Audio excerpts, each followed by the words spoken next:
Welcome to the Digital Fireside. I'm Elle Ramsey, the corporate griot, a conscious leadership strategist and ancestral architect for women of color. Here we gather in story, ancestral wisdom, and reflection to see ourselves more clearly, lead more consciously, and walk with the strength of those who came before us. Now, as I approach my late 40s, something has begun to clarify, not suddenly, but steadily. It's the kind of knowing that doesn't arrive as thought, it arrives as a weight in the chest, a realization that Gen X occupies a very rare position in history, and that if we don't name it, it may disappear without ceremony. See, across ancestral cultures, many ancestral cultures, there is always a generation known as the bridge keepers. In West African lineage traditions, these were elders who still remembered the old songs but had learned the new trade routes. In indigenous cosmologies, they were called the threshold people, those who stood with one foot in the past and one foot in the future. In Eastern traditions, they were considered the custodians of continuity, not innovators, but preservers of coherence. Now, Gen X fits this archetype exactly. We were raised analog, we matured digital, we remember silence, and now live inside noise. And we may be the last generation to fully do so. Now, Gen X is the last generation to carry what I consider raw ancestral blueprints. Before those blueprints became digitized, fragmented, or flattened into information. So I want to be clear, like, this isn't nostalgia. This is lineage architecture. Ancient cultures didn't separate wisdom from labor, knowledge from survival, or spirituality from daily life. Architecture, whether cultural, familiar, or civilization, was lived for, not outsourced. Gen X grew up inside that reality. We were raised in homes, schools, streets, and communities where elders were still physically present, where correction was relational, not algorithmic, where memory was held in people, not databases, and where identity was shaped through experience, not branding. That is what makes us architects of living wisdom. And living matters. Because wisdom wasn't just told to us, it was modeled. Values weren't optimized, they were tested. Resilience wasn't inspirational, it was required. We are the last generation that learned ancestral intelligence somatically in the body, the hands, the nervous system, in our voice. After Gen X, wisdom increasingly became extracted, summarized, packaged, and consumed rather than transmitted. Something vital was lost in that shift. When we were children, life required us to engage with reality physically, cognitively, emotionally, all at once. We played outside, not for wellness, but because that's where life happened. We navigated boardrooms, conflict, curiosity, and imagination without constant intervention. Our nervous systems learned regulation through friction, not avoidance. Psychologically, this matters more than people realize.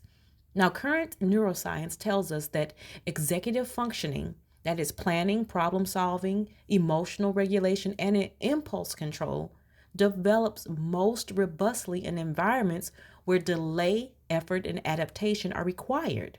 Now, Gen X children lived in those conditions by default. We had to wait, negotiate, and we had to fail publicly but recover privately. Okay? So today, many developmental psychologists are sounding alarms.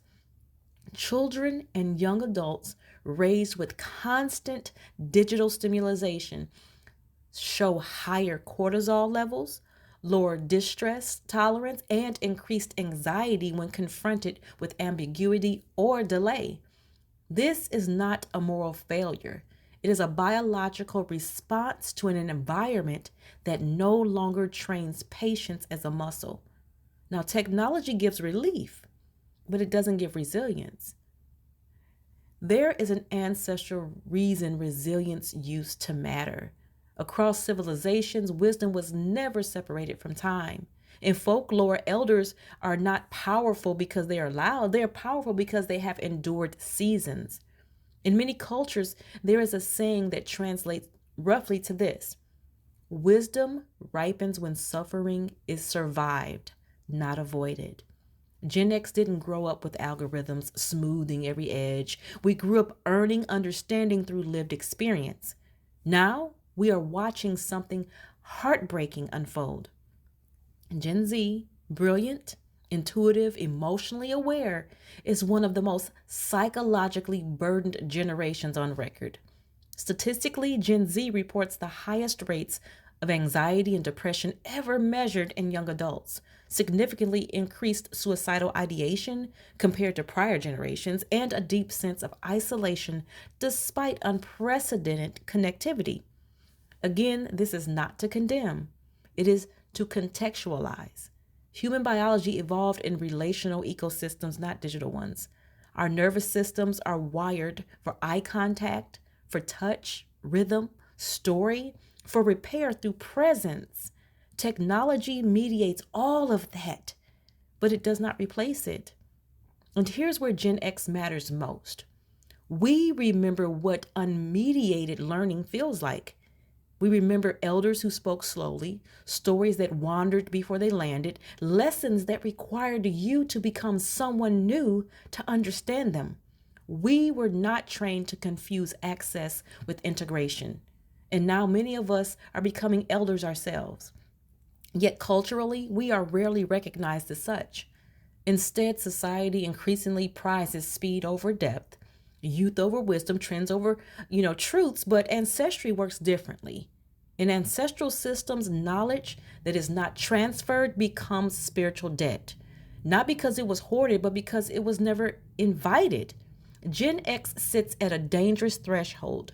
We carry cultural memory, emotional intelligence forged through resilience, technical fluency without full dependence, lived experience that's shaped before instant gratification. And yet many of us are being told explicitly or subtly that our wisdom is outdated. Wisdom is never outdated. It's only unrecognized. We see proof of this everywhere. Why do old musicians return and still fill stadiums? Why do classic films keep being remade, rewatched, and resurrected?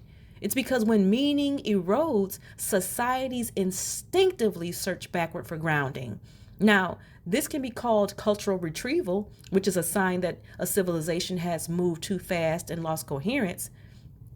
And Gen Z is living cultural retrieval in human form. Many of us became parents to millennials and to Gen Z. Now we are watching younger generations struggle to endure discomfort, criticism, and complexity. Not because they are weak, but because endurance was not trained. Endurance was outsourced to systems. And when systems fail, the human nervous system collapses. Gen X knows how to stand without a system telling us who we are. That is wisdom. And yet something else is happening. Many in Gen X are growing quiet. They're tired, disillusioned, they go unseen. Some are choosing not to speak because they feel unheard. Others because they don't want to be misunderstood. Still others because they were taught that humility meant silence. But ancestral cultures would say this plainly. When carriers stop speaking, collapses follow.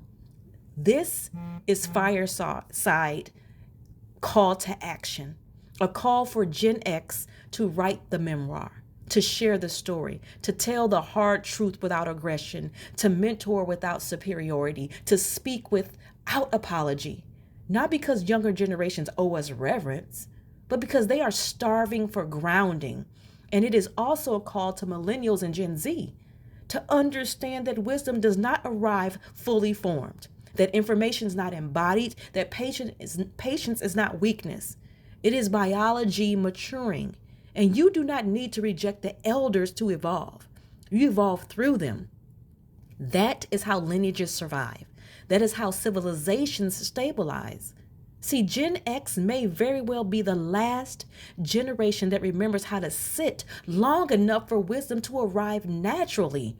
If that wisdom is not shared, it will not be replaced. It will simply vanish. So let's get into some soul reflections here. Before we close, allow these reflections to settle, not for the answers, but for the awareness. So ask yourself, What experiences have shaped my wisdom that I rarely name as such? Where have I felt pressure to shrink my voice in a culture that moves too fast to listen? If I am part of a bridge generation, what would it mean to stand firmly without forcing passage? What ancestral lesson did I receive that deserves to be passed forward and not buried with me? There is no deadline for wisdom, but there is a window. Remember that. Thank you for gathering with me at the Digital Fireside. May the story shared here awaken the leader within you, the griot who carries both memory and vision. Sit with these reflections. Allow them to shape your choices, your leadership, and your legacy. Return often, because the fire is always here for the stories, the lessons, and the wisdom waiting to ignite in you. Keep your fire lit, your heart open, and your legacy sacred.